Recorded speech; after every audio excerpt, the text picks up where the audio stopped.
SlatuTasbih इस नमाज की बड़ी फजीलत है। ये नमाज हजरत मोहम्मद सल्लल्लाहु अलैहि वसल्लम ने अपने चचा हजरत अब्बास रज़ी अल्लाह अन्हु को तालीम फरमाई और फरमाया, हो सके तो रोजाना पढ़ो, वरना हर जुम्मे को पढ़ो या महीने में एक बार पढ़ो या साल में एक मर्तबा पढ़ो या फिर जिंदगी में एक बार जरूर पढ़ो।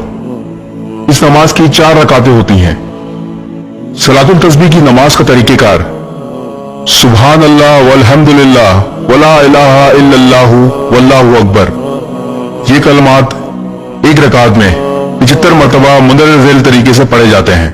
नियत बांधकर सना यानी सुभानक अल्लाहुम्मा के बाद 15 मरतबा, सूरह फातिहा और कोई सूरत पढ़ने के बाद 10 मरतबा पढ़ें। रुकू में सुभान रब्बियल अज़ीम पढ़ने के बाद 10 मरतबा पढ़ें। रुकू से सीधा खड़ा होकर यानी कोमा में 10 मरतबा पढ़ें। पहले सजदे में सुभान रब्बियल आला के बाद 10 मरतबा पढ़ें।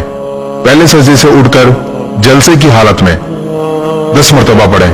फिर दूसरे सजदे में सुभान रब्बियल आला के बाद 10 मरतबा पढ़ें। इसी तरह एक रकात में 75 मरतबा हुए। फिर दूसरी रकात के लिए खड़े हो जाएं और इसी तरतीब से चारों रकातों में ये कलमात 300 मरतबा पढ़ें। वीडियो को शेयर जरूर करें ताकि लोगों को इस नमाज की फजीलत और तरीक़ेकार मालूम हो सके। जज़ाकल्लाह।